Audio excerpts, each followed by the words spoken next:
you are searching for the best tasting, quickest, most versatile, and easiest way to preserve your blueberries this season, your search is over. In this video, I'm gonna take you step by step through this downright delicious recipe. And it only takes 10 minutes to preserve without a canner. But don't limit this jam to just breakfast or dessert. Let me show you ways to enjoy this jam at every meal, no matter what time of the day. Let's start by giving your usual morning toasted bagel with cream cheese a tasty, updated new flavor. Pair it with a cup of coffee, you'll be biting into pure delight when the combination of cinnamon, clove, and a pinch of nutmeg meets the texture of plump maple syrup sweetened blueberries. You may find this recipe will become your new go-to option to start your morning. Ooh, delicious. Take classic vanilla ice cinnamon rolls to a new level by replacing a purely sugar topping with this blueberry jam. This weekend, you can make your usual breakfast rolls feel even more indulgent by topping them with the unbeatable flavor with one of summer's most delicious fruits. Make no mistake, the jam is what takes the taste over the top. Whether it's waffles or pancakes, breakfast syrup can get boring. You've got to try replacing it with this delicious savory spread. But I'm warning you now that you may never be able to go back to regular syrup if you do. The first bite will forever leave you mesmerized and knowing that fruit toppings are the best. I love taking thick Greek vanilla yogurt and folding a spoonful, fine, 2 or 3, of this in. The combination of blueberry fruit, nuts, maple syrup, and savory spices makes it a no-brainer. And if you're not a yogurt fan, try this in a smoothie or on top of fruit salad. It's the perfect treat that can't be beat. Now let's move on to lunch. If you haven't tried ricotta ravioli with blueberry jam pan sauce, you're missing out on your next crowd pleaser that's ready in under 10 minutes.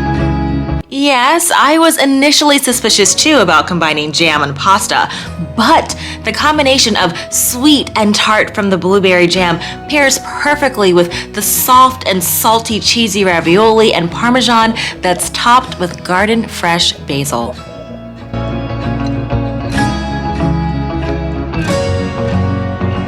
I bet you'll be pleasantly surprised too. Plus, this dish is just beautiful. It's totally my in a pinch a weeknight and, oh, I'm having an unexpected guest, go-to meal that always leaves me sharing this recipe or a jar with a friend. This is my rendition of a blueberry balsamic glazed rosemary chicken that's great for leg quarters and thighs. Now, if you're worried about this being sweet, like I was, don't be. Adding balsamic to the jam propels it to the savory side, and the addition of rosemary grounds the flavor in an earthy herb taste that complements chicken naturally.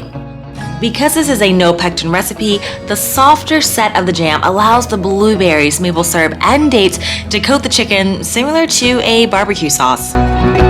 While I later transitioned this meal to a white baking dish to show off the contrast of the beautiful blue against the white for Sunday dinner, please know that this is an easy, one cast iron skillet meal you'll take from the stovetop to the oven and bake for just 30 minutes.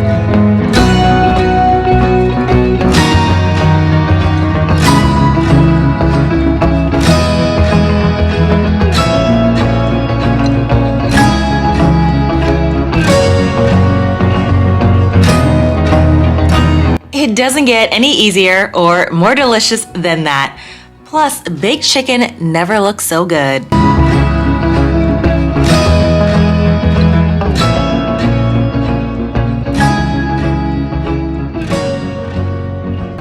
This next recipe is a showstopper, but still slides in at under 30 minutes and cooks in just one pan like most of my meals tend to.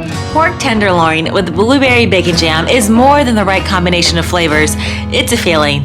I cannot brag enough about how delicious this is and how quickly this meal comes together if you have home canned blueberry jam on hand and the Dijon mustard recipe I've also shared with you.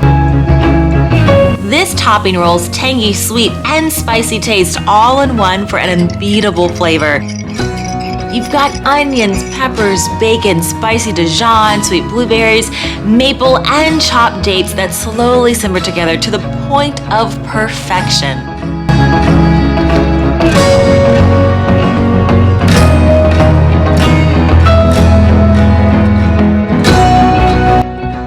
love pairing my pork tenderloin and blueberry bacon jam with creamy mashed cauliflower for a meal that only gets better with each bite.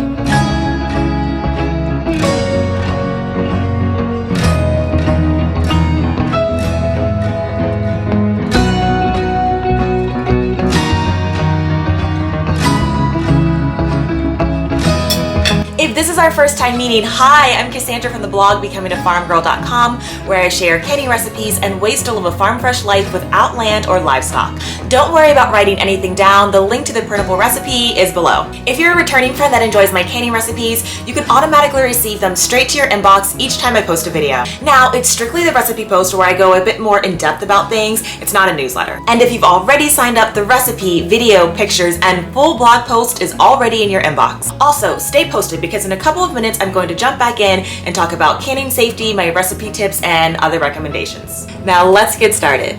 I like to begin with sterilizing my canning jars, lids, and rings so that I end up with a quality product. When I'm making a small batch like this recipe, I use this canning lid rack, which is a quick and easy way to sterilize. It holds up to 12 regular or wide-mouth canning lids and rings. Once placed in boiling water, I can see the water easily circulate and the knob handle keeps my hand away from the boiling water. While modern lids don't require this step, I attribute my very high seal rate to this process. I also sterilize my jars using a stock pot that serves as the water bath canner. When the process time for canning is 10 minutes or more, as it is in this recipe, the jars will actually sterilize during processing in the canner. As such, I just give my jars a quick tip for about 3 to 5 minutes before I add the recipe in the jars. Now, you do have leeway to decide what makes sense for you to do, but I thought I'd just share how my setup sometimes looks.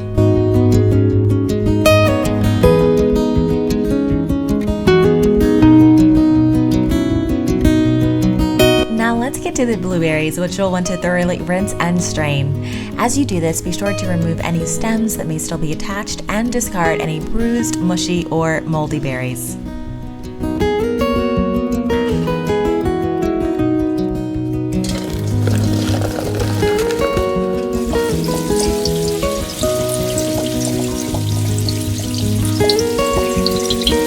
Transition the berries to a heavy bottom pot and combine lightly crushed berries, water, a mild flavored maple syrup,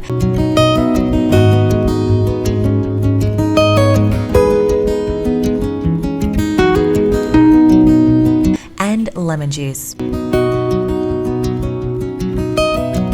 Bring your ingredients to a boil over high heat for 1 minute, then reduce the heat and bring the contents to a gentle boil for about 5 minutes, stirring frequently. Next, fold in your chopped dates,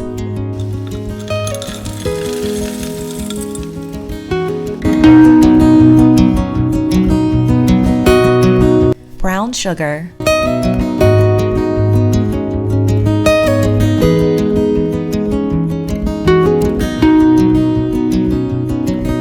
and raisins.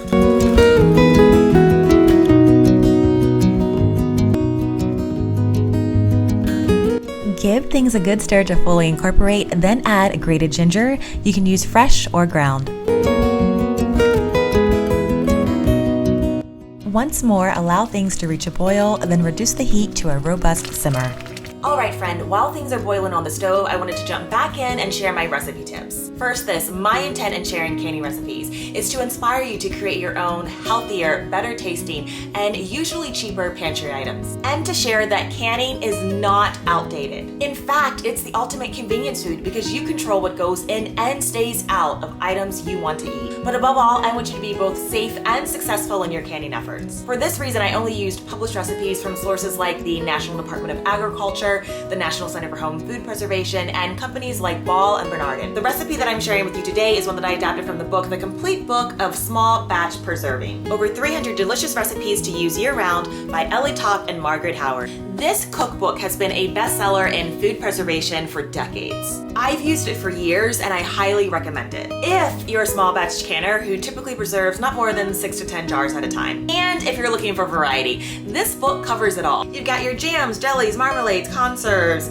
salsas, relishes, and it even throws in non-canning recipes like oils and vinegars. The only drawback is that it doesn't really have pictures, but each recipe does come with a description that does make your mouth water. If you want to walk on the savory side of life, this is it. I've included the link to where you can find this recipe book on Amazon in the description box. All right, y'all, so now I'm gonna go ahead and look down at my recipe notes to share with you.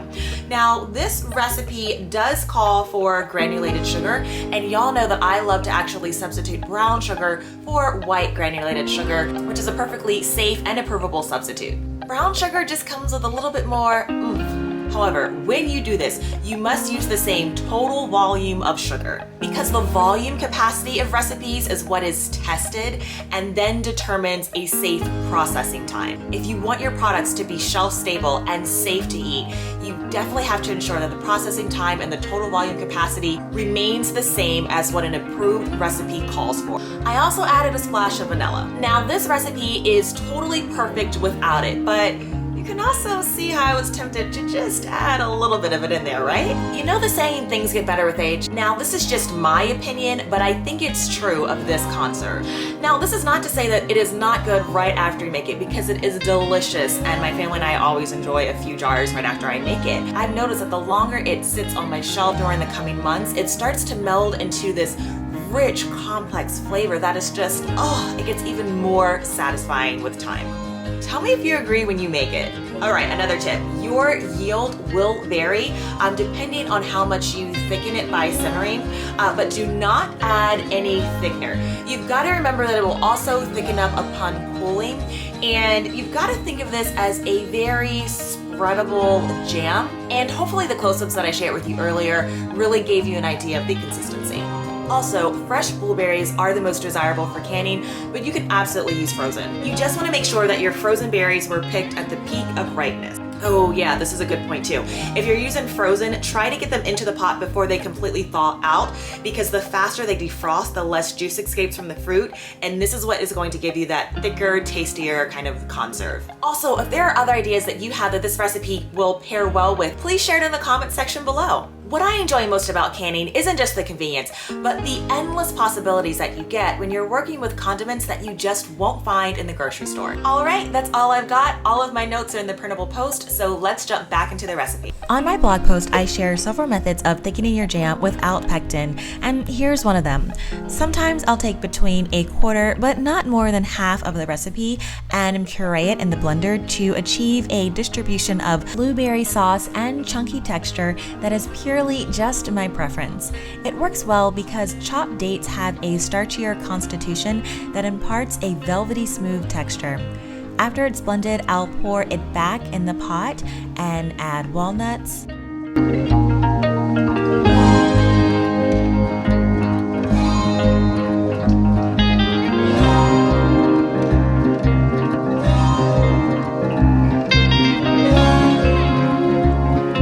a splash of vanilla, and our warming spices. Give everything a good stir before placing back on the stove to gently boil as you watch for a light surface gel to form. This could take 15 to 20 minutes. Continue to stir frequently. Now it's time to fill our jars, so grab your funnel and ladle that jam goodness into the jars, leaving a 1/4 inch of headspace. Y'all, this recipe is simply one of the prettiest that adorn the shelves of my home canned pantry. I'll often reserve my quilted jars to can the scent because when we have family or guests over, it often makes an appearance on the table, or I'll share it as a gift. You'll also want to remove any air bubbles by running a long plastic or wooden skewer between the jar and the jam, as well as wipe the rims of the jars with vinegar to remove any spillage, which can prevent your jars from creating a seal. After this, you'll place new lids on top of the jar and secure the lid with a ring until it's fingertip tight, but still allows air to pass through.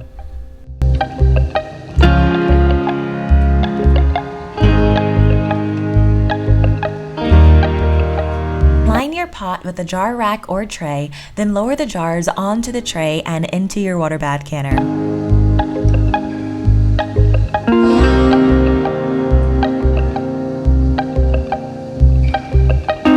Pour in enough water to ensure that the water covers at least an inch above your jars. Then place the lid on your pot and bring the water to a full boil for 10 minutes. Use a jar lifter to remove the jars out of the water and let them cool on a towel undisturbed for a minimum of 8 hours. After 8 hours, you can confirm the jars have sealed by removing the rings. A sealed jar lid will remain secured to the jar without the rim and be slightly indented in the center. Use your index finger to moderately tap on the jar in a few places, and it should not pop back up when pressed. The majority of your jars will seal within a few hours of cooling down. If you have any jars that didn't seal properly, just store them in the fridge and use them within the month. To get more canning recipes, join me here weekly or over on the blog. I'll see you in my kitchen or garden soon.